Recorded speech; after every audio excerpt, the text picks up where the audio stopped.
আসসালামু আলাইকুম ওয়া রাহমাতুল্লাহি ওয়া বারাকাতুহু।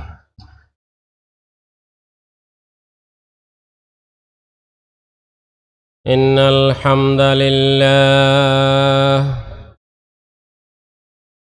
হামদালিল্লাহি নাহমাদুহু ওয়া নুসাল্লি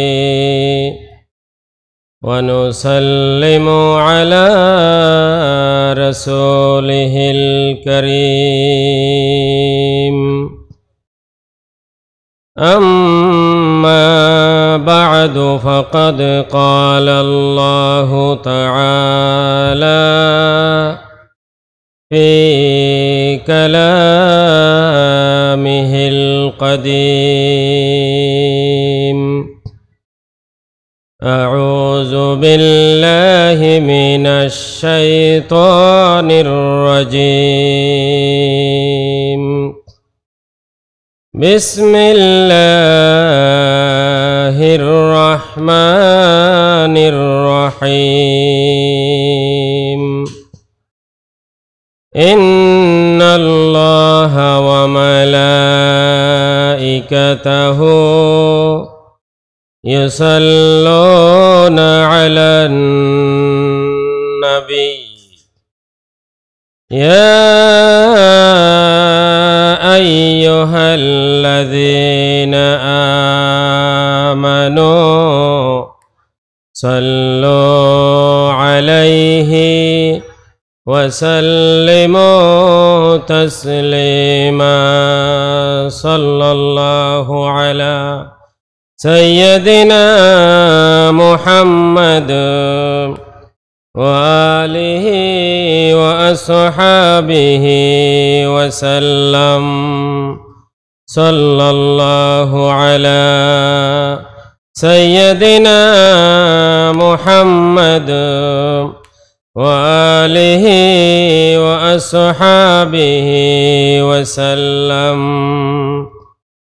بلغ العلا بكماله كشف الدجى بجماله حسنت جميع خصاله صلوا عليه وآله بلغ العلا بكماله كشف الدجى بجماله حسنت جميع خصاله صلوا عليه وآله روح الفداء لجزيرة عربية فيها الحرم والكعبة بيت العتيق وطوافها فرز الأمم بلغ العلا بكماله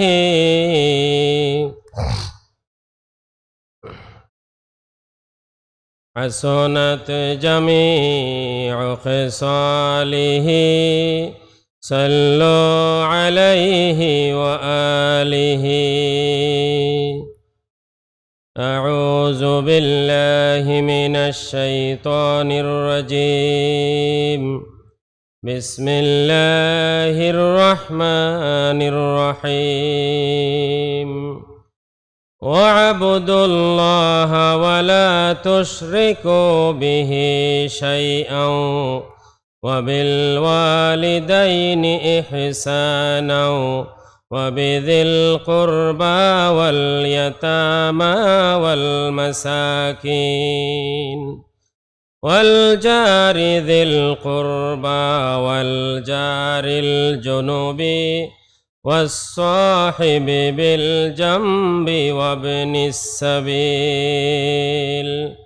وما ملكت أيمانكم إن الله لا يحب من كان مختالا فخورا.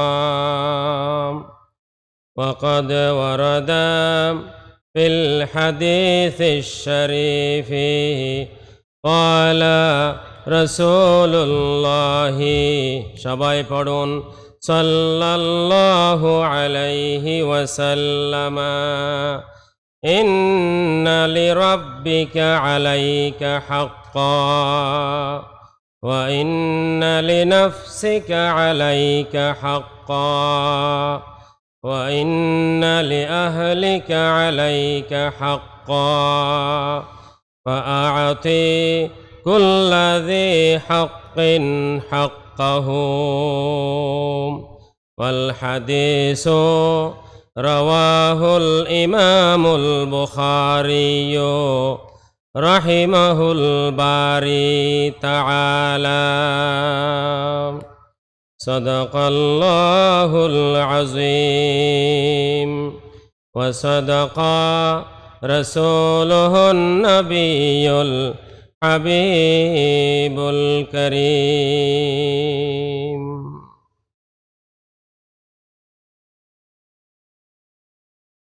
आशिक़े रसूल माशूक़े खलाइक़ अलिकुल शिरोमणि मुजद्दिदे महफिले सीरतुन नबी सल्लल्लाहु अलैहि वसल्लम प्रख्यात आलिमे दीन हज़रतुल हाज शाह मौलाना हाफिज अहमद रहमतुल्लाहि अलैहि कर्तृक प्रवर्तित 19 दिन ব্যাপী 55তম ঐতিহাসিক আন্তর্জাতিক মাহফিলে সিরাতুন নবী সাল্লাল্লাহু আলাইহি ওয়াসাল্লামের আজ চতুর্থ দিবসের সমাপনী অধিবেশনের সম্মানিত সভাপতি সদরুস সুদূর বদরুল বুদুর আলেম সমাজের উজ্জ্বল নক্ষত্র ঐতিহ্যবাহী চট্টগ্রাম বাইতুস শরফ আদর্শ কামিল অনার্স মাস্টার্স মাদ্রাসার স্বনামধন্য অধ্যক্ষ মহোদয় ফজিলতুশ শাইখ হযরতুল হাজ আল্লামা আবু সালেহ মোহাম্মদ সলিমুল্লাহ সাহেব হাইয়াহুল্লাহু বিহায়াতিন তয়্যিবা সবাই বলুন আমিন। মাহফিলে উপস্থিত রয়েছেন উম্মুল মাদারিস চুনতি হাকিমিয়া কামিল অনার্স মাস্টার্স মাদ্রাসার সাবেক অধ্যক্ষ মহোদয়, সুন্নতি সমাজের মুরব্বী শাইখুশ শরিয়াতি ওয়াত তরিকা হযরতুল হাজ আল্লামা শাহ মৌলানা হাফিজুল হক নিজামী সাহেব দামাত বারাকাতুমুল আলিয়া। উপস্থিত রয়েছেন চুনতি মাদ্রাসারই প্রস্ফুটিত গোলাপ, চুনতি মাদ্রাসার বর্তমান স্বনামধন্য অধ্যক্ষ মহোদয়, আলেম সমাজের উজ্জ্বল নক্ষত্র হযরতুল হাজ আল্লামা ফারুক হুসাইন সাহেব দামাত বারাকাতুমুল আলিয়া। উপস্থিত রয়েছেন আজকের মাহফিলের সম্মানিত বিশেষ মেহমান, কক্সবাজার দোকান মালিক ফেডারেশনের সাবেক সভাপতি, আমাদের এই লোহাগাড়ারই কৃতি সন্তান জনাব আলহাজ মুস্তাক আহমদ সাহেব, উপস্থিত কক্সবাজারের অন্যান্য মেহমানবৃন্দ, উপস্থিত হযরত উলামায়ে কেরাম, মুরব্বিয়ানে আযম, মুসল্লিয়ানে কেরাম, আইটি বিভাগের সদস্যবৃন্দ, মাহফিল পরিচালনা কর্তৃপক্ষ, মিডিয়ার মাধ্যমে যারা এই মাহফিলকে দেখছেন শুনছেন, সম্মানিত দর্শক শ্রোতা, পর্দানসীন মা এবং বোনেরা, খালারা, স্কুল কলেজ মাদ্রাসা ইউনিভার্সিটির ছাত্রবৃন্দ, আসসালামু আলাইকুম ওয়া রাহমাতুল্লাহি ওয়া বারাকাতুহু।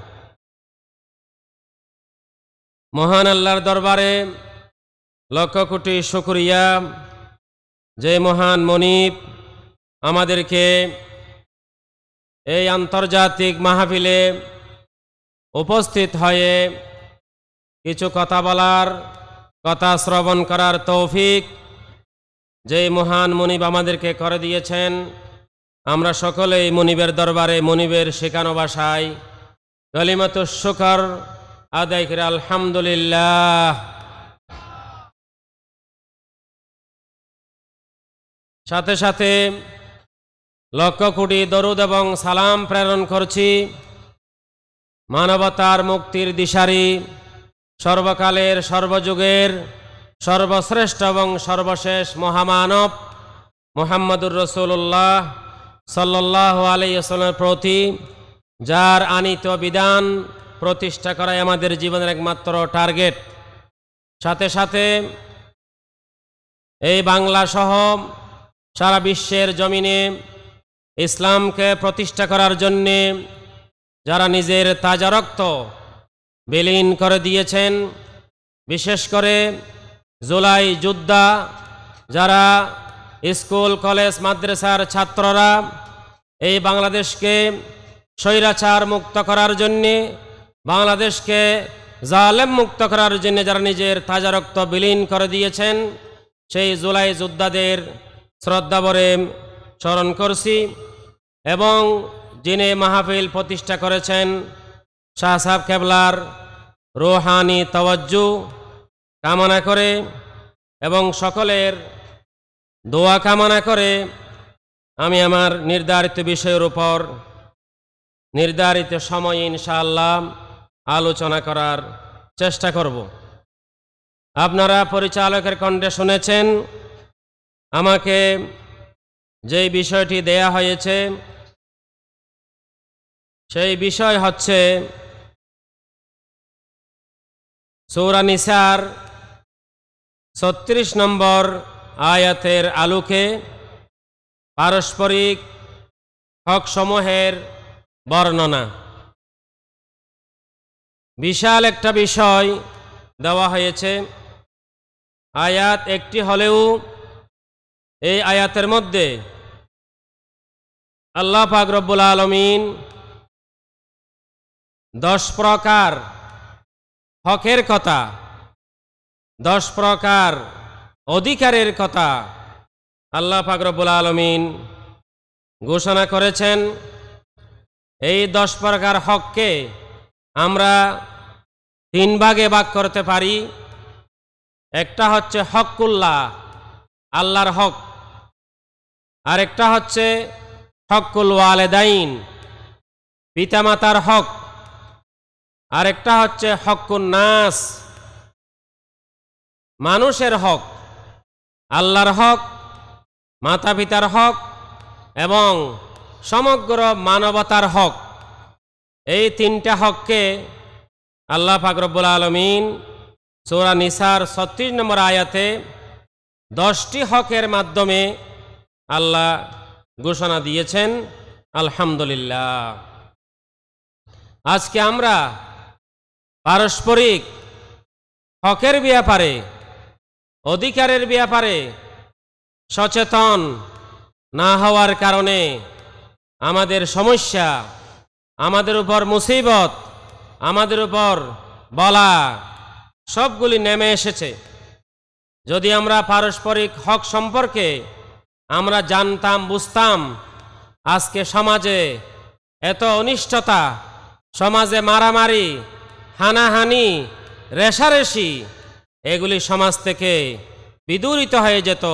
আলহামদুলিল্লাহ। মহান আল্লাহ বলেছেন, أعوذ بالله من الشيطان الرجيم واعبدوا الله ولا تشركوا به شيئا আল্লাহ পাক রব্বুল আলামিন এক নম্বর যে বিষয়ের কথা বলেছেন, এক নম্বর যে হকের কথা বলেছেন, এক নম্বর যে অধিকারের কথা বলেছেন, সেটা হচ্ছে ওগো আল্লাহর বান্দারা ওয়াবুদুল্লাহ ওয়ালা তুশরিকু বিহি শাইআ, ওগো আল্লাহর বান্দারা আল্লাহর দাসত্ব করুন, আল্লাহর গোলামি করুন।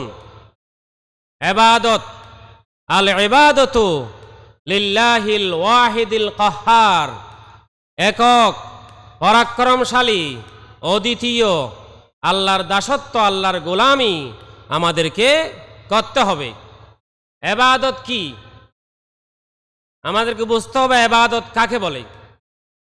ইবাদত হচ্ছে আল ইবাদতু হিয়া কুল্লু মা ইউহিব্বুহুল্লাহু ওয়া ইয়ারদা মিনাল আকওয়ালি ওয়াল আফআলি ওয়াল আফকার।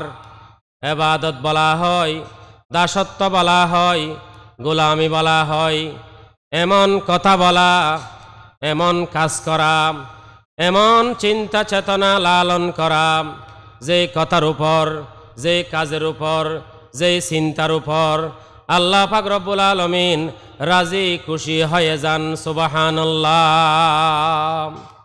যে কথার উপর আল্লাহ রাজি সেই কথা ইবাদত, যে কাজের উপর আল্লাহ রাজি সেই কাজ ইবাদত, যেই চিন্তার উপর আল্লাহ রাজি সেই চিন্তা ইবাদত।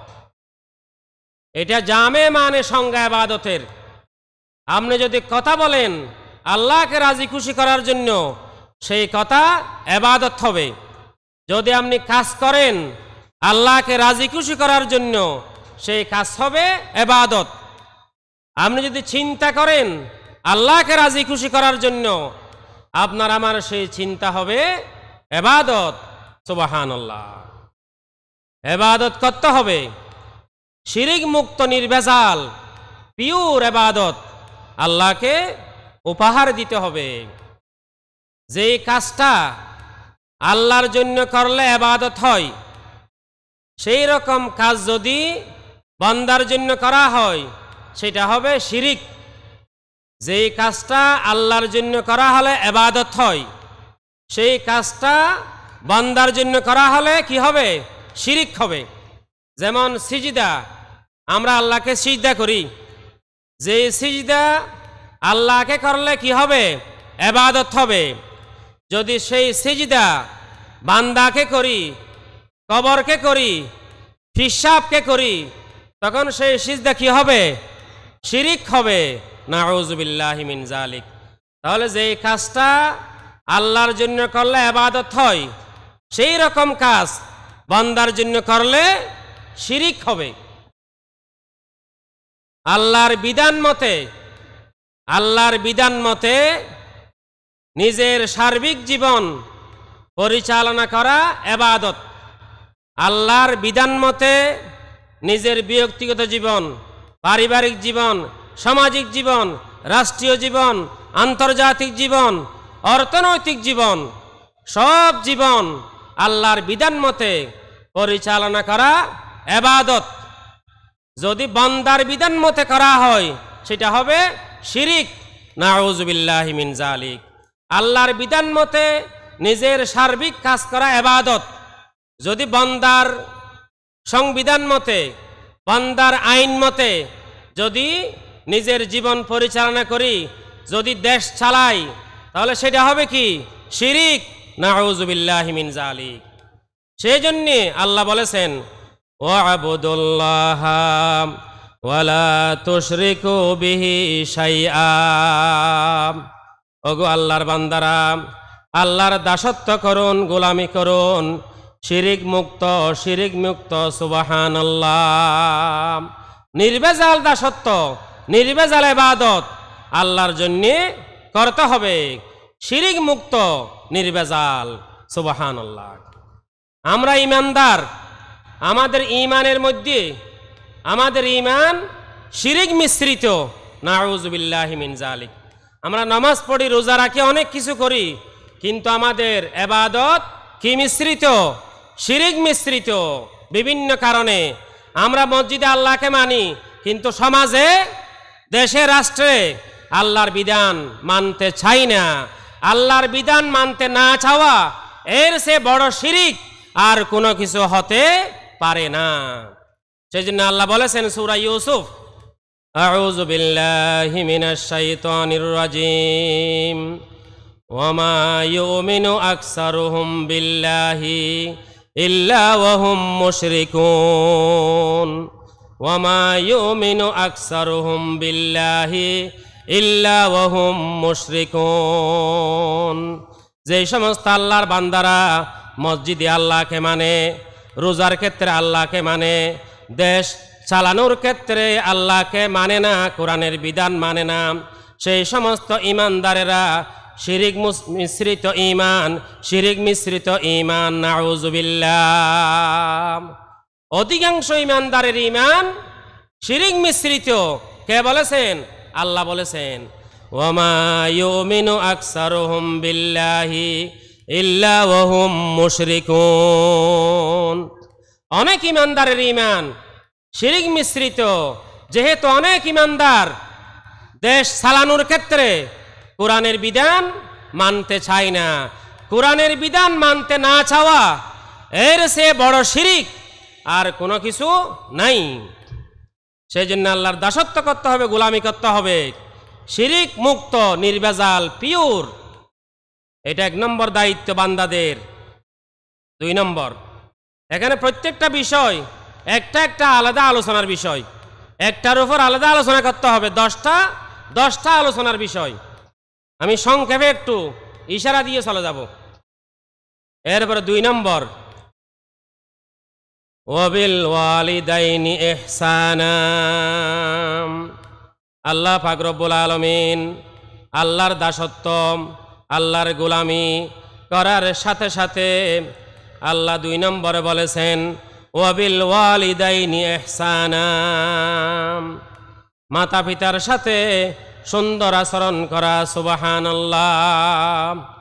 এখানে আল্লাহর বিধানের সাথে আরেকটা কথা এখানে ভিতরে আছে, সেটা হচ্ছে এতাতুর রসুল, রসুলের আনুগত্য।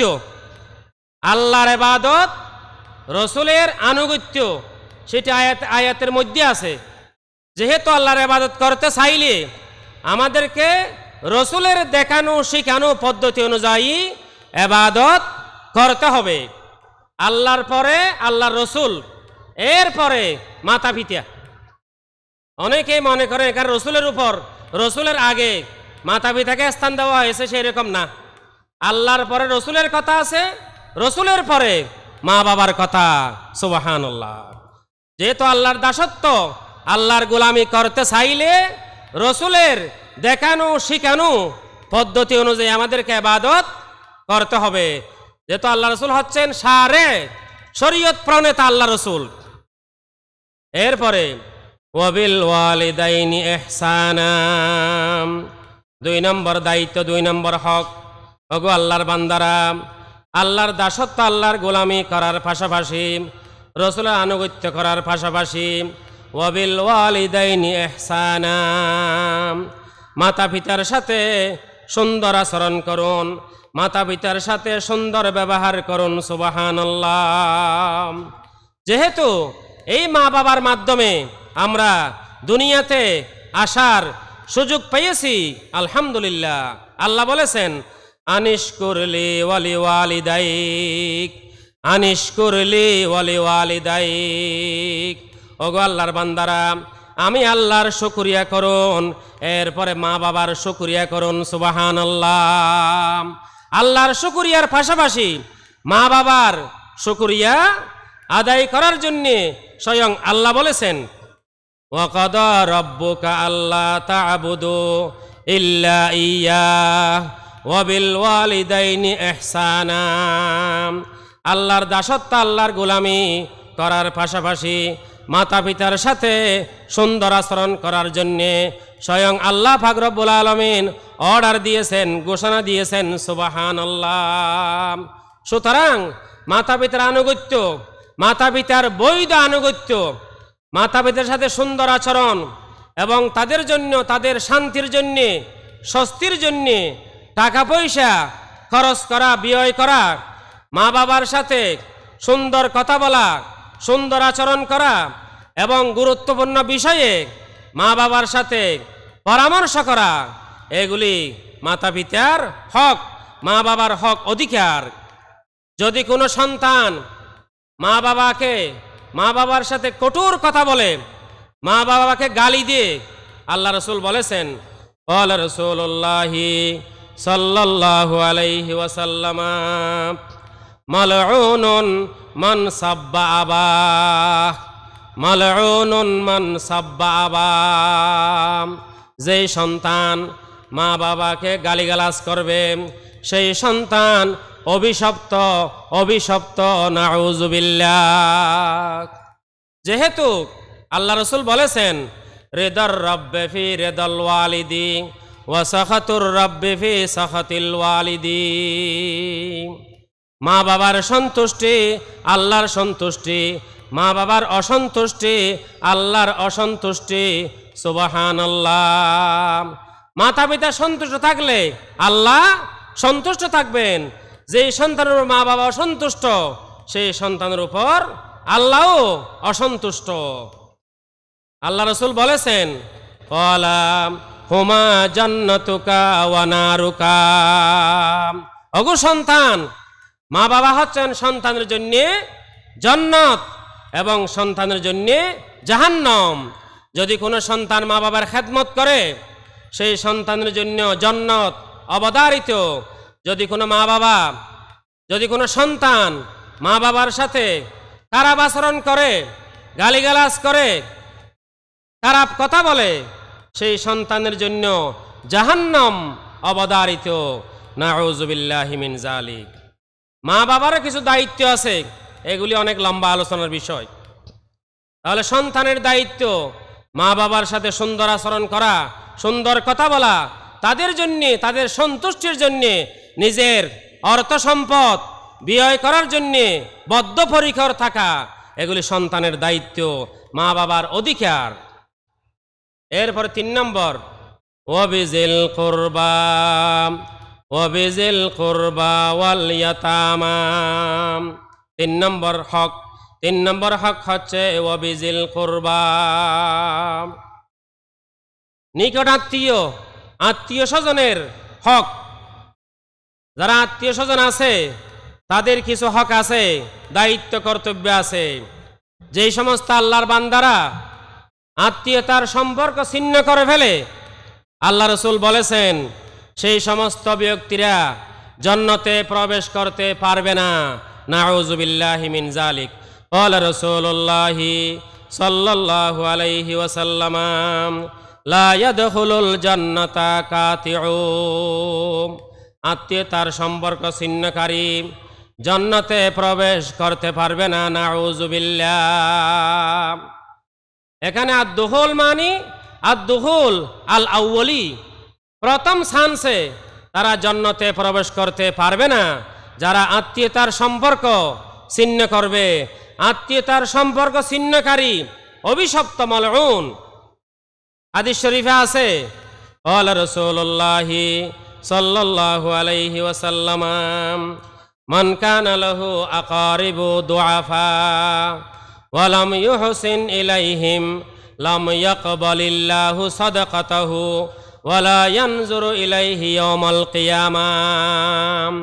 যেই ব্যক্তির গরিব, অসহায় আত্মীয় স্বজন রয়েছে, গরিব আত্মীয় স্বজন, সেই আত্মীয় স্বজনের কোনো খোঁজ খবর রাখে না, তাদের সাথে সুন্দর ব্যবহার করে না, আত্মীয়তার বন্ধন রক্ষা করার চেষ্টা করে না, বাহিরে বাহিরে লক্ষ লক্ষ টাকা খরচ করে, নিজের আত্মীয় স্বজনের ব্যাপারে কোনো খোঁজ খবর নাই, আল্লাহ রসুল বলেছেন সেই ব্যক্তির বাহিরের লক্ষ লক্ষ দান আল্লাহ পাক রব্বুল আলামিন কশ্চিন কালেও কবুল করবেন না, নাউযুবিল্লাহ। যেই বান্দা আত্মীয়তার সম্পর্ক রক্ষা করবে না, বাহিরে বাহিরে লক্ষ লক্ষ টাকা ব্যয় করতেছে, আত্মীয়দের কোনো সম্পর্কের খবর নাই। যেহেতু আত্মীয়রা গরিব অসহায়, মানুষ যখন গরিব হয় তাদের খোঁজখবর কেউ রাখে না। যখন মানুষ সম্পদশালী হয়ে যায়, বড় লোক হয়ে যায়, সবাই তার পরিচয় দিতে চায়, অমুক আমার এমন আত্মীয়, ওই আত্মীয়, সেই আত্মীয়, আমার মামা, আমার খালা, আমার অমুক, অনেকেই পরিচয় দিতে চায়।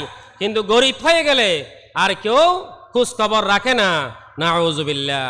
আল্লাহ রাসূল বলেছেন, যেই সমস্ত বান্দারা আত্মীয়তার খোঁজখবর রাখে না, বাহিরে বাহিরে দান খয়রাত করে, আল্লাহ রাসূল বলেছেন, লাম ইয়াকবালিল্লাহু সাদাকাতাহু, সেই ব্যক্তির দান সদকা আল্লাহ পাক রব্বুল আলামিন কবুল করবেন না। ওয়ালা ইয়ানজুরু ইলাইহি ইয়াউমাল কিয়ামাহ, এবং সেই ব্যক্তির প্রতি আল্লাহ পাক রব্বুল আলামিন দয়ার দৃষ্টিতে আল্লাহ কিয়ামতের ময়দানে তাকাবেন না। নাউজুবিল্লাহ। সেই যে আত্মীয়তার খোঁজখবর আমাদেরকে রাখার চেষ্টা করতে হবে। গরিব মানুষকে দান করলে আপনি সওয়াব পাবেন, গরিবকে দান করলে সওয়াব পাওয়া যায়, কিন্তু আত্মীয় স্বজনকে দান করলে ডবল সওয়াব, আত্মীয়দেরকে দান করলে ডবল সওয়াব। একটা হচ্ছে ওয়ালা জির রাহিমি সাদাকাতুন ওয়াসিলাতুন, যদি আপনি আপনার কাছের লোককে, আত্মীয় স্বজনকে দান খয়রাত করেন, তাহলে দান খয়রাতের সওয়াব হবেন। আত্মীয়তার সম্পর্ক বজায় রাখার জন্যে, আত্মীয়তার সম্পর্ক রক্ষা করার জন্য আপনি ডবল সওয়াব পাবেন। সুবহানাল্লাহ। সেই জন্য 3 নম্বর হচ্ছে আত্মীয় স্বজনের খোঁজখবর আমাদেরকে রাখার চেষ্টা করতে হবে বেশি বেশি করে। আমার কোন কোন আত্মীয় স্বজন অসহায়, কোন কোন আত্মীয় গরিব আছে, অসহায় আছে, তাদের খোঁজখবর আমাদেরকে আগে নেওয়ার চেষ্টা করতে হবে। এরপরে 4 নম্বর, ওয়াল ইয়াতামা ওয়াল মাসাকিন। ওয়াল ইয়াতামা, অনেক মানুষ আছে আত্মীয়দের সম্পদ, আত্মীয়দের ওয়ারিস, আত্মীয়দেরকে মিরাসি সম্পদ তাদেরকে দিতে চায় না। আত্মীয় অনেক সম্পদ পাবে, আত্মীয়রা হকদার, বোনের সম্পদ অনেকেই দিতে চায় না। আল্লাহ রাসূল বলেছেন, যেই সমস্ত ব্যক্তিরা ওয়ারিসদের মিরাস যারা দেবে না, যারা গড়িমসি করবে, ক্বালা রাসূলুল্লাহি সাল্লাল্লাহু আলাইহি ওয়াসাল্লাম, মান কাতা মিরাসা ওয়ারিসিহি কাতা আল্লাহু মিরাসাহু ইয়াউমাল মিনাল জান্নাহ। যেই সমস্ত আল্লাহর বান্দারা ওয়ারিসদের মিরাস, ওয়ারিসদের হক যথাযথ পরিশোধ করবে না, তাদেরকে তাদের হক বুঝিয়ে দেবে না, আল্লাহ পাক রব্বুল আলামিন সেই সমস্ত বান্দাদেরকে জান্নাতের ওয়ারিস হওয়া থেকে আল্লাহ তাদেরকে ক্যান্সেল করে দেবেন। নাউজুবিল্লাহ। যদি আপনি ওয়ারিসদের হক না দেন, আল্লাহ আপনাকে জান্নাতের হক আল্লাহ আপনাকে দেবেন না। জান্নাতের হকদার হওয়া থেকে আল্লাহ আপনাকে বর্জন করবেন। আল্লাহ আপনার সেই জান্নাতের ওয়ারিস হওয়া থেকে আল্লাহ আপনাকে ক্যান্সেল করে দেবেন। নাউজুবিল্লাহি মিন যালিক। সেই জন্য ওয়ারিসের হক, ওয়ারিসের অধিকার, আত্মীয় স্বজনের হক, এগুলি পরিশোধ করার পরেই আমরা নিজেকে ভালো মানুষ হিসাবে দাবি করার চেষ্টা করব ইনশাআল্লাহ। আমাদের ওয়ারিসদের হক আগে দিয়ে ফেলতে হবে। অনেক আছে বোনের হক দেয় না, সবগুলি রেখে দেয়, আর হক দিলেও একেবারে যেগুলি অকেজু, যেগুলি মূল্য কম, সেই সমস্ত জায়গা বোনদেরকে দেওয়ার চেষ্টা করে। নাউজুবিল্লাহি মিন যালিক। আমাদেরকে ভালো মানুষ হতে হবে, যার হক তাকে পরিশোধ করার পরেই আমাদেরকে ভালো মানুষ সাজার চেষ্টা করতে হবে। এরপরে 4 নম্বর, ওয়াল ইয়াতামা, ইয়েতিমের হক। ইয়েতিমেরও হক আছে। যেই সমস্ত ছেলে মেয়ের বাবা নাবালেক অবস্থায় মারা গেছে, বাবা মারা গেছে, সেই সমস্ত ব্যক্তিরা ইতিম, যারা ইতিমকে লালন পালন করবে, যারা ইতিমের মাথায় হাত বুলাবে, আল্লাহ রাসূল বলেছেন ক্বালা রাসূলুল্লাহি সাল্লাল্লাহু আলাইহি ওয়াসাল্লাম আনা ওয়া কাফিলুল ইয়াতীম কাহাতাইন ইয়াউমাল কিয়ামাহ, আমি এবং যারা ইতিমের অভিভাবক সেই সমস্ত ব্যক্তিরা একসাথেই থাকবো। সুবহানাল্লাহ। যারা ইতিমের মাথায় হাত বোলায়, ইতিমকে যারা ভালোবাসে, আল্লাহ রাসূল এবং আল্লাহ তাদেরকে ভালোবাসেন। সাবধান, সেই ভালোবাসার নাম দিয়ে ইতিমের সর্বস্ব, ইতিমকে একেবারে পথে বসিয়ে দেয়া যাবে না। ইতিমকে দেখার ভান করে ইতিমের সর্বস্ব ছিনিয়ে নেওয়া যাবে না। অনেক মানুষ আছে ইতিমের অভিভাবকত্ব গ্রহণ করে ইতিমের সর্বস্ব নিয়ে ফেলেছে, নাউজুবিল্লাহ। সেই রকম অনেক কুলাঙ্গার সমাজের মধ্যে আছে যারা ইতিমের অভিভাবক সেজে ইতিমের সব কিছু খেয়ে ফেলেছে, নাউজুবিল্লাহ। আল্লাহ বলেছেন যেই সমস্ত আল্লাহর বান্দারা ইতিমের সম্পদ অন্যায়ভাবে জবরদখল করে খেয়ে ফেলে, আল্লাহ বলেছেন তারা ইতিমের সম্পদ খায় নাই, তারা তাদের পেটের মধ্যে আগুন খেয়েছে, নাউজুবিল্লাহ। তারা ইতিমের সম্পদকে তাদেরকে জাহান্নামে যেতে হবে। যারা ইতিমের সম্পদ খাবে সেই সমস্ত শরীর কখনো জান্নাতে যাবে না, নাউজুবিল্লাহি মিন যালিক। অনেক ইতিমের অভিভাবক আছে, ইতিমরা বড় হয়ে তাদের সম্পদ চাইবে, সেই ভয়ে তড়িগড়ি করে অপচয় করে ইতিমের সম্পদ খেয়ে ফেলে। আল্লাহ বলেছেন ওয়ালা তাকুলুহা ইসরাফাও ওয়া বিদারান আন ইয়াকবারু, ওয়ালা তাকুলুহা ইসরাফাও ওয়া বিদারান আন ইয়াকবারু। ওগো ইতিমের অভিভাবকেরা, যারা ইতিমের অভিভাবকত্বের দায়িত্ব গ্রহণ করেছেন, আপনারা এই ইতিমের সম্পদকে, ইতিমরা বড় হয়ে বালেক হয়ে তাদের সম্পদ তারা চাইবে, অধিকার চাইবে, এই ভয়ে তড়িগড়ি করে অপচয় করে ইতিমের সম্পদকে খেয়ে ফেলবেন না, নাউজুবিল্লাহ। ইতিমের সম্পদ জবরদখল করে খেয়ে ফেলা, অভিভাবকত্বের ভান করে সর্বস্ব তাদেরকে, ইতিমকে সর্বস্ব হারিয়ে ফেলা, তাকে পথের মধ্যে বসিয়ে দেওয়া, এইগুলি কোনো ভালো মানুষের পরিচয়, ভালো মানুষের স্বভাব হতে পারে না। আল্লাহ রাসূল বলেছেন 7টি বিষয় মানুষকে ধ্বংস করে, 7টি বিষয় মানুষকে ধ্বংস করে। তন্মধ্যে একটা হচ্ছে ওয়া আকলু মালিল ইয়াতীম, ওয়া আকলু মালিল ইয়াতীম।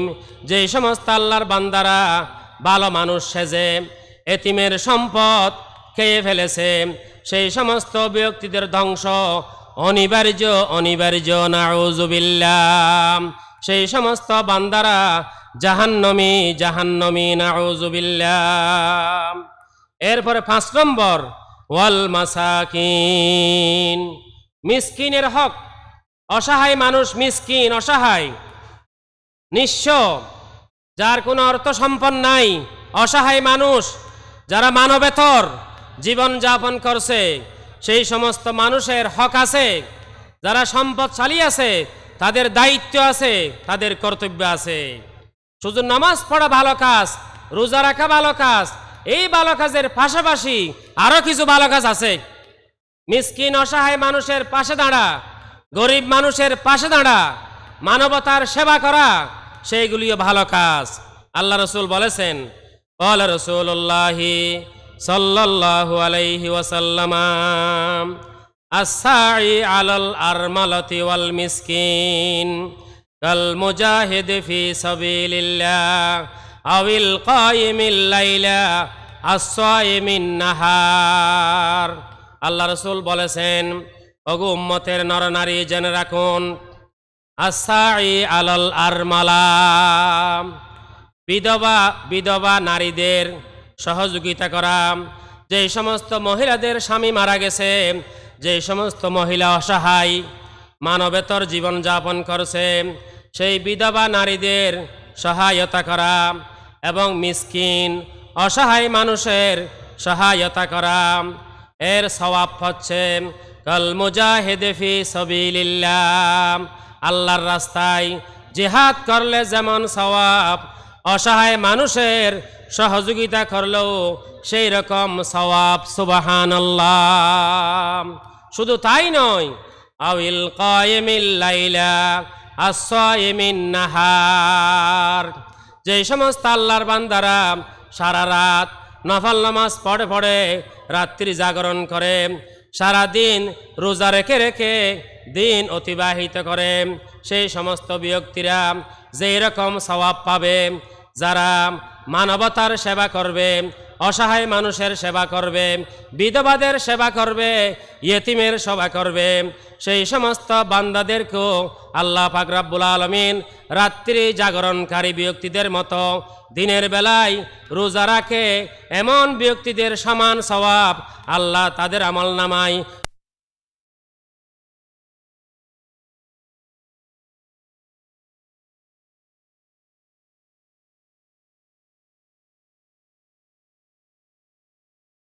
সেবা করা, মানুষের সেবা করা। মানুষকে বানানো হয়েছে, আল্লাহ বলেছেন কুনতুম খায়রা উম্মাতিন উখরিজাত লিন-নাস। ওগো আল্লাহর বান্দারা, আল্লাহর বান্দাদেরকে আল্লাহ সৃষ্টি করেছেন মানবতার সেবা করার জন্য, মানুষের সেবা করার জন্য, সৃষ্টির সেবা করার জন্য। আল্লাহ পাক রব্বুল আলামিন আল্লাহর বান্দাদেরকে সৃষ্টি করেছেন। সুবহানাল্লাহ।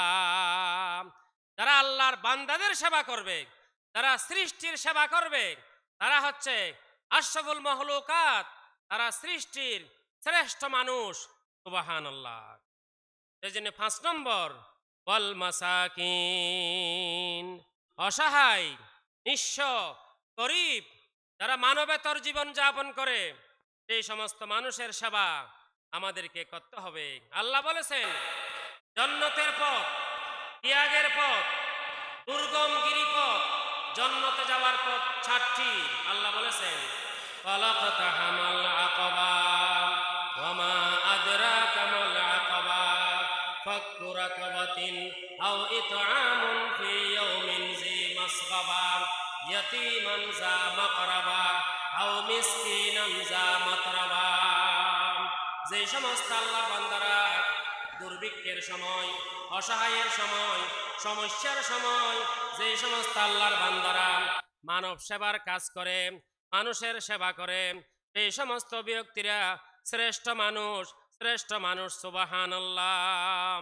ইয়াতীমান যা মাকরাবা, যে সমস্ত আল্লাহর বান্দারা ইয়েতিমের সেবা করে, আত্মীয় স্বজনের সেবা করে, আও মিসকিনান যা মাতরাবা, এবং ওই সমস্ত মিসকিন অসহায় যারা মাটির মধ্যে গড়াগড়ি দিচ্ছে, মিসকিনান যা মাতরাবা, তারা মাটির মধ্যে হামাগুড়ি দিচ্ছে, তাদের থাকার ঘর নাই, তাদের খানা নাই, বসার জায়গা নাই, তারা দুলাই দূষরিত।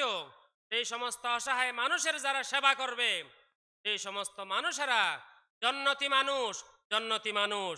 সুবহানাল্লাহ। এরপরে 5 নম্বর ওয়াল জারিজিল কুরবা ওয়াল জারিল জুনুবি ওয়াস সাহিবি বিল জামবি। এরপরে 6 নম্বর হক হচ্ছে ওয়াল জারিজিল কুরবা, ওয়াল জারিজিল কুরবা অর্থাৎ আত্মীয় প্রতিবেশী, আত্মীয় প্রতিবেশী অথবা মুসলমান প্রতিবেশী। আপনার আমার আশেপাশে যেই সমস্ত মুসলমান প্রতিবেশী আছে, সেই সমস্ত মুসলমান প্রতিবেশীর হক আছে, আপনার আমার দায়িত্ব কর্তব্য আছে। ওয়াল জারিল জুনুবি আই ওয়াল জারিল বাঈদ, দূরবর্তী প্রতিবেশী অর্থাৎ তার সাথে আপনার আমার আত্মীয়তার সম্পর্ক নাই, দূরবর্তী প্রতিবেশী। অথবা অমুসলিম প্রতিবেশী। প্রত্যেকের আশেপাশে হিন্দু আছে, বৌদ্ধ আছে, অমুসলিম আছে। এই অমুসলিম প্রতিবেশীর দায়িত্ব কর্তব্য আপনার উপর, আমার উপর রয়েছে। সুবহানাল্লাহ। এরপর আরেক ধরনের প্রতিবেশী হচ্ছে ওয়াসসাহিবি বিল জামবি। যেই সমস্ত প্রতিবেশী আপনার সাথে, আপনার সফর সঙ্গী, আপনার সাথে চলাফেরা করার সময় যে বন্ধু আপনার সাথে এসেছেন, ঈদ মাহফিলে আসার সময় তার সাথে আপনি এসেছেন, তার সাথে আপনি যাবেন, এই হচ্ছে আপনার চলাফেরার বন্ধু, পাশের বন্ধু। সুবহানাল্লাহ। অথবা এই মাঠের মধ্যে বসেছেন, আপনি যার পাশে বসেছেন উনি হচ্ছেন আপনার ওয়াসসাহিবি বিল জাম, পাশে বসা বন্ধু। অথবা তার সাথে আপনি বসে ক্লাসমেট, যে ক্লাসের মধ্যে যার পাশে আপনি বসে লেখাপড়া করেছেন উনি হচ্ছেন আপনার পাশের বন্ধু। যার সাথে আপনি ঢাকা যাচ্ছেন, কক্সবাজার যাচ্ছেন, গাড়ির একই সিটে বসেছেন, উনি আপনার পাশের বন্ধু। এই পাশের বন্ধুর ক্ষতি হয়, এই পাশের বন্ধুর অসুবিধা হয়, এমন কোন কর্মকাণ্ড করার অধিকার ইসলাম আপনাকে দেয় নাই। এমন কোন কথা বলার অধিকার ইসলাম আপনাকে দেয় নাই যে কথা বললে আপনার পাশের বন্ধুর অসুবিধা হবে। এমন কোন খারাপ মোবাইলে কথা বলা আপনার অধিকার নাই, এই কথা বললে আপনার পাশের বন্ধুর লজ্জা লাগবে, শরম লাগবে। এই সমস্ত অশালীন কথা বলা, অশালীন কার্যকলাপ করা, এইরকম পাশের বন্ধুর অধিকার ইসলাম আপনাকে আমাকে দেয় নাই। আল্লাহ রাসূল বলেছেন এইরকম প্রতিবেশী তিন ধরনের প্রতিবেশী আছে। ক্বালা রাসূলুল্লাহ সাল্লাল্লাহু আলাইহি ওয়াসাল্লাম আল জিরানু সালাসা। তিন প্রকার প্রতিবেশী আছে। এক নম্বর হচ্ছে যার সাথে একটি হক জড়িত, এই প্রতিবেশী হচ্ছে অমুসলিম প্রতিবেশী, কাফের প্রতিবেশী, হিন্দু, বৌদ্ধ, খ্রিস্টান, তারা আপনার আমার আশেপাশে আছে। সেই সমস্ত হিন্দু, বৌদ্ধ, খ্রিস্টান আপনার আমার খারাপি থেকে, অনিষ্টতা থেকে সেই সমস্ত অমুসলিম বন্ধু, হিন্দু, বৌদ্ধ বন্ধু, এরা নিরাপদ থাকতে হবে, তাদেরকে নিরাপদ রাখতে হবে। সুবহানাল্লাহ। এই অমুসলিম বন্ধুর উপর, অমুসলিম ভাইদের উপর আক্রমণ করা, অধিকার করা, তাদের উপর হক নষ্ট করার অধিকার ইসলাম মুসলমানকে দেয় নাই। যারা অমুসলিম বন্ধু তাদের সাথেও মুসলমানদের সদ্ভাব রাখতে হবে, সুন্দর আচরণ করতে হবে, তাদের সাথে এই বন্ধুত্ব, প্রতিবেশিত্ব আমাদেরকে রক্ষা করে চলতে হবে। আরেক প্রতিবেশী, এদের সাথে দুইটা হক আছে। একটা হচ্ছে মুসলমানের হক, আরেকটা হচ্ছে প্রতিবেশী হিসাবে হক। আরেক প্রকার প্রতিবেশী আছে, তারা হচ্ছে আত্মীয়, মুসলমান প্রতিবেশী। এক নম্বর আত্মীয়, দুই নম্বর মুসলমান, তিন নম্বর প্রতিবেশী। এই তিন ধরনের হক, দুই ধরনের হক, এক ধরনের হক, এই তিন প্রকার প্রতিবেশী আমরা আমাদের আশেপাশে আমরা দেখতে পাই। সেই প্রতিবেশীর অনেক দায়িত্ব আমাদের রয়েছে।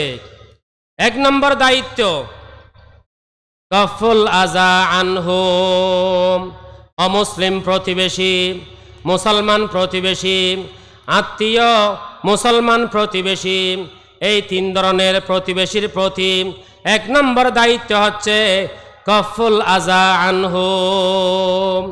এই প্রতিবেশীকে কোনোভাবে কষ্ট দেয়া যাবে না। সুবহানাল্লাহ।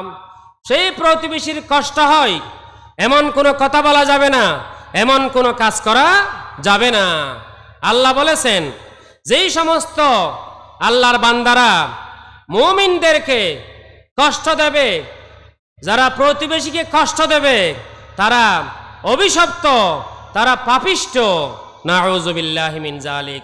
যারা মুসলমানকে কষ্ট দেয়, যারা প্রতিবেশীকে কষ্ট দেয় তারা অভিশপ্ত মালউন।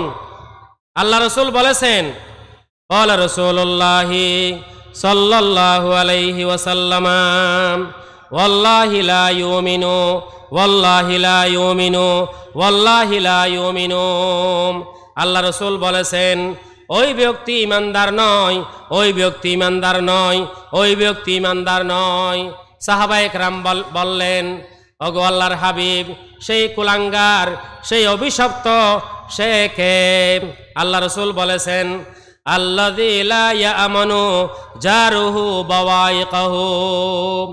ওই ব্যক্তি ইমানদার নয়, ওই ব্যক্তি ইমানদার নয়, ওই ব্যক্তি ইমানদার নয়, যদিও সে নামাজ পড়ে, যদিও সে রোজা রাখে, যদিও সে দান খয়রাত করে, যে সমস্ত ব্যক্তির খারাপি থেকে, অনিষ্টতা থেকে প্রতিবেশী নিরাপদ নয়, নিরাপদ নয়, সেই ব্যক্তি ইমানদার নয়, ইমানদার নয়, ইমানদার নয়। নাউযুবিল্লাহ। যেই প্রতিবেশী মানুষকে কষ্ট দেয়, মানুষের উপর জুলুম করে, অন্যায় করে, অবিচার করে, মানুষকে মামলা দে, হামলা দে, জুলুম করে, মানুষের উপর অত্যাচার করে, সেই সমস্ত মানুষ যদিও নিজেকে মুসলমান দাবি করে, আল্লাহ রাসূল বলেছেন সেই ব্যক্তি সত্যিকার ইমানদার নয়, ইমানদার নয়। নাউযুবিল্লাহি মিন যালিক। আল্লাহ রাসূল আরো বলেছেন, ক্বালা রাসূলুল্লাহি সাল্লাল্লাহু আলাইহি ওয়াসাল্লাম, লা ইয়াদখুলুল জান্নাতা মান লা ইয়ামানু জারুহু বাওয়াইকাহু। ওই ব্যক্তি জান্নাতে প্রবেশ করতে পারবে না যেই ব্যক্তির অনিষ্টতা থেকে মুসলমান নিরাপদ নয়, নিরাপদ নয়। নাউযুবিল্লাহ। যার খারাপি থেকে, যার অনিষ্টতা থেকে মুসলমান নিরাপদে থাকতে পারে না, অমুসলিম নিরাপদে থাকতে পারে না, সেই ব্যক্তি ইমানদার নয়, ইমানদার নয়। নাউযুবিল্লাহ। এক নম্বর দায়িত্ব প্রতিবেশীর প্রতি, তাদেরকে কোনো প্রকার কষ্ট দেওয়া যাবে না। দুই নম্বর, ইহতিমালুল আযা মিনহুম ওয়া তাগাফুলু আন জাল্লাতিহি। প্রতিবেশীর প্রতি দুই নম্বর দায়িত্ব, এই প্রতিবেশীর অনেক বিষয়, তাদের দেওয়া কষ্ট আপনাকে আমাকে সহ্য করতে হবে। সুবহানাল্লাহ। প্রতিবেশীর দেওয়া কষ্ট আপনাকে আমাকে সহ্য করতে হবে। তাদেরকে তো কষ্ট দেওয়া যাবে না, বরং তাদের দেওয়া কষ্ট সহ্য করতে হবে। আল্লাহ বলেছেন, ওয়াল কাযিমিনাল গায়যা ওয়াল আফিনা আনিন নাস। যে সমস্ত আল্লাহর বান্দারা নিজের রাগকে সংবরণ করে, নিজের গুসাকে হজম করতে পারে, এরপরে মানুষকে যারা ক্ষমা করে দিতে পারে, সেই সমস্ত বান্দাদেরকে আল্লাহ পাক রব্বুল আলামিন ভালোবাসেন, মোহাব্বত করেন। সুবহানাল্লাহ। এবং প্রতিবেশীর অনেক কিছু আপনাকে আমাকে দেখেও না দেখার ভান করতে হবে। প্রতিবেশী অনেক কিছু করতেছে, আপনি সব বিষয়ে মাথা ঘামাতে পারবেন না। অনেক বিষয় দেখেও না দেখার ভান করতে হবে, এড়িয়ে যেতে হবে। একটা ফাতা পড়েছে, সেটা নিয়েও আপনাকে ঝগড়া করতে হবে। প্রতিবেশীর একটা মুরগি আপনার উঠানে এসেছে, সেটা নিয়েও ঝগড়া করতে হবে। প্রতিবেশীর অনেক বিষয় আপনাকে আমাকে দেখেও না দেখার ভান করতে হবে, অনেক বিষয় এড়িয়ে যেতে হবে। ইমাম আহমদ বিন হাম্বল তিনি বলেছেন, আল আফিয়াতু আশরাতু আজজাম কুল্লুহা ফিত তাগাফুল। ওগো আল্লাহর বান্দারা, যদি শান্তিতে থাকতে চান, স্বস্তিতে থাকতে চান, প্রতিবেশীর অনেক বিষয়কে এড়িয়ে চলতে হবে, দেখেও না দেখার ভান করতে হবে। সুবহানাল্লাহ। যদি সব বিষয় নিয়ে আপনি মাথা ঘামান, তাহলে তো সবসময় আপনাকে সারাদিন ঝগড়া করতেই হবে, আপনি শান্তি পাবেন না। শান্তি পেতে চাইলে প্রতিবেশীর অনেক বিষয় আপনাকে আমাকে দেখেও না দেখার ভান করতে হবে, অমনোযোগিতার ভাব নিয়ে আমাদেরকে চলতে হবে। হাসান বসরি রাহমাতুল্লাহ আলাইহি বলেছেন, শুধু প্রতিবেশীর দায়িত্ব প্রতিবেশীকে কষ্ট দেওয়া থেকে নিজেকে বিরত রাখা নয়, বরং প্রতিবেশীর দেওয়া কষ্ট আপনাকে আমাকে সহ্য করতে হবে, হজম করতে হবে। সুবহানাল্লাহ। আল্লাহ রাসূল বলেছেন, ক্বালা রাসূলুল্লাহি সাল্লাল্লাহু আলাইহি ওয়াসাল্লাম, ইন্নাল্লাহা আযজা ওয়া জাল্লা ইউহিব্বু সালাসাতান। আল্লাহ পাক রব্বুল আলামিন তিন প্রকার ব্যক্তিকে ভালোবাসেন। তন্মধ্যে এক প্রকার ব্যক্তি হচ্ছেন ওয়া মিনহুম রাজুলুন লাহু জারুন সুউন। তন্মধ্যে একজন ব্যক্তি এমন ব্যক্তি যার আশেপাশের মানুষ খারাপ মানুষ, যার প্রতিবেশী খারাপ, অনিষ্টতাকারী, দুর্ব্যবহারকারী, সেই সমস্ত খারাপ প্রতিবেশী পরিবেষ্টিত যদি কোনো ব্যক্তি থাকে, যদি সেই ব্যক্তি প্রতিবেশীর দেওয়া কষ্ট নিজে সহ্য করতে পারে, হজম করতে পারে, সেই সমস্ত বান্দাকে আল্লাহ পাক রব্বুল আলামিন ভালোবাসেন, মোহাব্বত করেন। সুবহানাল্লাহ। যারা প্রতিবেশীর কষ্ট সহ্য করতে পারবেন, ধৈর্য ধরতে পারবেন, তাদেরকে আল্লাহ পাক রব্বুল আলামিন ভালোবাসবেন, মোহাব্বত করবেন। দুনিয়াতে সুফল না পেলেও আপনি পরকালে সেই ধৈর্যের সুফল পরকালে পাবেন। আল্লাহ রাসূল শপথ করে বলেছেন তিনটা বিষয়, তন্মধ্যে একটা হচ্ছে ওয়ালা যুলিমা আবদুন মাজলামাতান ফাসাবারা আলাইহা ইল্লা জাদাহুল্লাহু ইজ্জা। আল্লাহ রাসূল শপথ করে বলেছেন তিনটা বিষয়, তন্মধ্যে একটা বিষয় হচ্ছে যে সমস্ত আল্লাহর বান্দারা মজলুম হবেন, যেই সমস্ত আল্লাহর বান্দারা নির্যাতিত হবেন, যেই সমস্ত আল্লাহর বান্দারা অন্যায়ভাবে ফাঁসির কাষ্ঠে যাদেরকে ঝুলানো হয়েছে, যেই সমস্ত আল্লাহর বান্দার নিরপরাধ তাদেরকে মামলা দেওয়া হয়েছে, মজলুম হয়েছে, নির্যাতিত হয়েছে, কারাগারে যেতে হয়েছে, পাহাড়ে পর্বতে থাকতে হয়েছে, ঘরবাড়ি ছেড়ে দিতে হয়েছে, যারা মজলুম হয়েছে, মজলুম হওয়ার পর যদি আল্লাহর বান্দারা ধৈর্য ধারণ করতে পারে, সেই মজলুমদের সম্মান আল্লাহ দুনিয়ার মধ্যে বাড়িয়ে দেবেন, সেই মজলুমদের সম্মান আল্লাহ পরকালও বাড়িয়ে দেবেন। সুবহানাল্লাহ। মজলুমের সম্মান, যারা ধৈর্য ধরতে পারবেন তাদের সম্মান দুনিয়াতেও আছে, তাদের সম্মান পরকালেও আছে। জালেমের সম্মান দুনিয়াতেও নাই, জালেমের সম্মান পরকালেও নাই। জালেম হচ্ছে অভিশপ্ত, মালউন, আর মজলুম এরা আল্লাহর প্রিয়, আল্লাহর মকবুল বান্দা। ইল্লা জাদাহুল্লাহু ইজ্জা ফিদ দুনিয়া ওয়াল আখিরাহ। সেই মজলুমের সম্মান, যে সমস্ত মজলুমেরা যারা ধৈর্য ধারণ করেছে, সেই সমস্ত মজলুমদেরকে আল্লাহ পাক রব্বুল আলামিন দুনিয়ার জীবনে এবং পরকালীন জীবনে আল্লাহ তাদেরকে সম্মানিত করবেন, আল্লাহ তাদেরকে মর্যাদা দেবেন।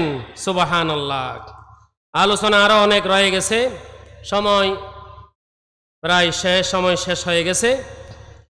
এরপরে ওয়াবিনিস সাবিল, যারা পথিক, যারা এলাকায় সম্পদশালী কিন্তু কোনো জায়গায় বেড়াতে গিয়ে সমস্যার মধ্যে পড়ে গেছে, মুসাফির মানুষ সম্পদশালী এলাকায় কিন্তু এমন একটা জায়গায় গিয়ে সমস্যার মধ্যে পড়ে গেছে, যদি সে সত্যিকার, এখন তো অনেক দুঃখাবাজও আছে, অনেক দুঃখাবাজ মানুষের কাছ থেকে হাত পাতে, সত্যিকার মানুষ চিহ্নিত করে, যদি তারা সত্যিকার সমস্যাগ্রস্ত হয় তাদেরকে সহায়তা করা আপনার আমার নৈতিক দায়িত্ব।